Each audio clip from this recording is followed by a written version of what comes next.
Jadi saya mau sampaikan kepada saudara semua, tidak perlu Anda harus membayar sesuatu yang mahal karena sebuah pelanggaran. Saat ini saya akan membagikan suatu kebenaran buat saudara semua yang saya ambil di dalam 2 Samuel pasal 11 ayat 1 sampai 27, saudara.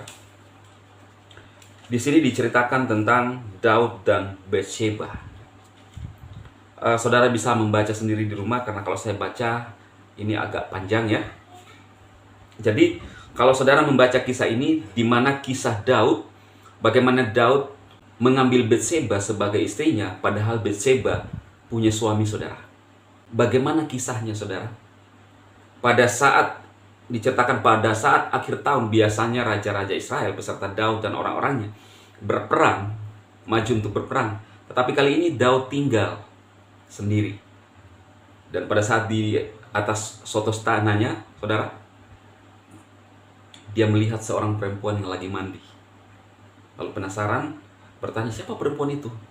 Lalu orang menjawab bahwa itu Bathsheba yang bersuami. Suaminya lagi maju berperang, ya. Lalu dia menyuruh orang untuk mengambil Bathsheba. Lalu orang itu memanggil Bathsheba, dan Alkitab menceritakan bahwa perempuan itu tidur dengan Daud. Dan berselang beberapa lama, Daud mendapat kabar bahwa perempuan itu telah hamil. Nah, di sini saya rasa bahwa Daud kaget dan syok mendengarkan berita ini, saudara. Kenapa? Seorang wanita yang bersuami. Lalu disinilah muncul niat jahat, segudang skenario yang akan dibuat oleh Daud, saudara. Akhirnya suaminya Bathsheba ini yang lagi maju berperang dipanggil, disuruh oleh Daud untuk pergi ke rumahnya untuk bersenang-senang dengan istrinya. Tetapi Uria tidak mau.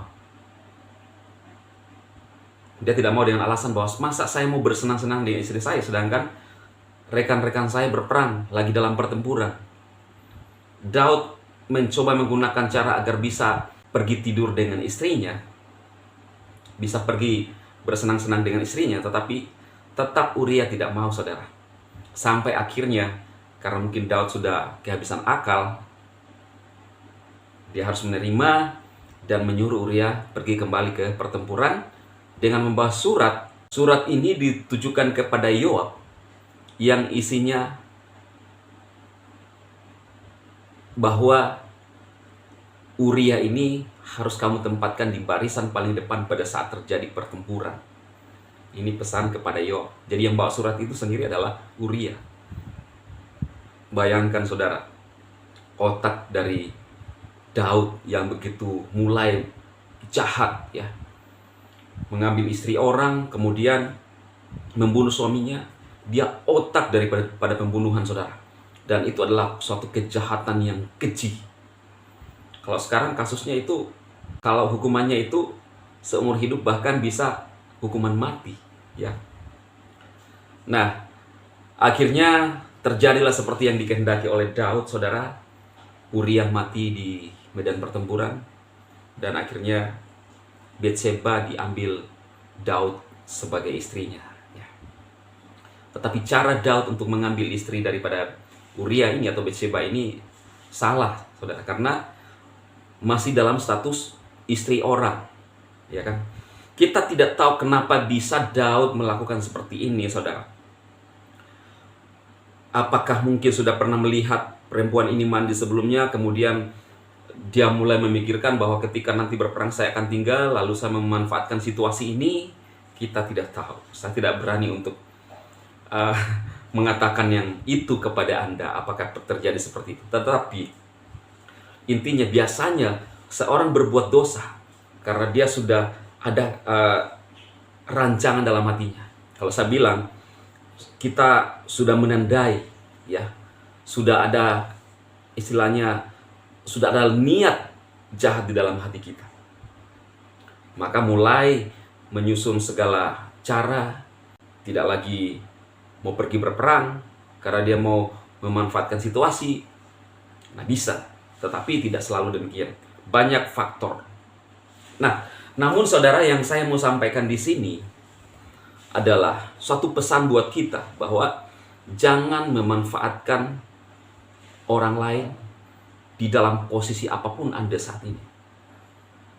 Mungkin saat ini Anda sebagai seorang yang punya kekuasaan, Anda seorang yang kaya raya, Anda seorang yang punya jabatan tinggi, dan Anda bisa melakukan segala cara. Saudaraku, apapun statusmu saat ini, Tuhan lagi ngangkat engkau. Mungkin Anda seorang hamba Tuhan pun, jangan pernah memanfaatkan orang kecil untuk kita perdaya, lalu menyusul semua strategi untuk menghabisi dia. Untuk ego kita, saudara. Untuk kepentingan kita, saudara. Ini yang terjadi dengan Daud.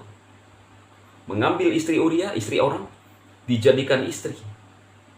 Tidur dengan istri orang pada saat masih dalam status istri orang. Lalu membunuh suaminya, suami daripada Bathsheba. Ini satu hal yang jahat, saudara. Demi untuk kepuasan Daud, dia melakukan berbagai cara. Tidak selalu dengan kasus seperti ini yang Anda hadapi. Mungkin ada kasus-kasus yang lain. Sepertinya tidak sejahat yang Daud kerjakan, tetapi ada hal-hal kecil yang kadang kita lupa. Kadang untuk memuaskan ego kita, kita mengorbankan perasaan orang lain. Kita mengorbankan perasaan orang-orang kecil. Kita tidak peduli perasaan mereka, padahal mereka juga adalah ciptaan Tuhan yang mulia. Saudaraku, kasus ini dalam ayat yang ke-27 dikatakan bahwa apa yang dilakukan Daud jahat di mata Tuhan. Yang saya mau sampaikan kepada saudara, apapun posisi Anda saat ini, apapun jabatan Anda, kekuasaan Anda bisa mengatur segalanya, tetapi jangan pernah memanfaatkan orang lain untuk kepuasan dan kepentinganmu diri sendiri. Ini adalah kebenaran firman Tuhan buat saudara semua. Kenapa ditulis kasus ini di Alkitab? Karena ini memperingatkan kepada kita semua bahwa kasus ini adalah satu kejahatan. Mungkin Anda bilang, wah, Pastor DHI, kalau gitu saya ikuti aja, karena kan Daud juga melakukan hal yang sama. Saran saya jangan, saudara. Atau mungkin ada yang melakukan ini, segera bertobat. Cukupkan dirimu dengan satu istri, apalagi kita hidup di dalam perjanjian baru. Ya. Jangan membayar mahal untuk dosa yang Anda buat, yang harusnya Anda tidak dapatkan. Karena akibat dosa Anda harus bayar mahal, saudara. Apa yang dibayar?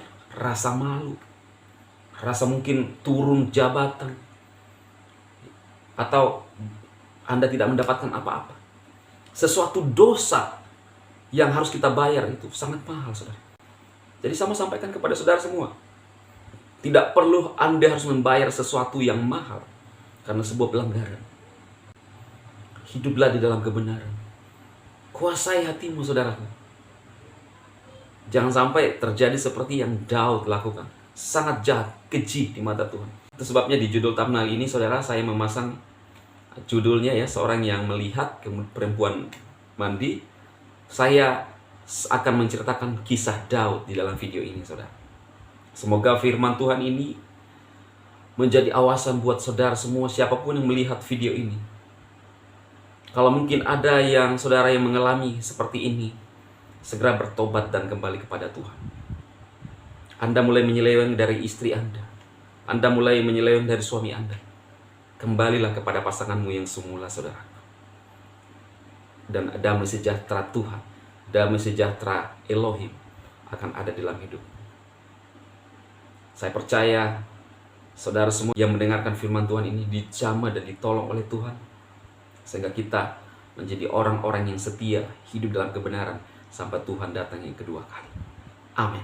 Tuhan memberkati saudara semua.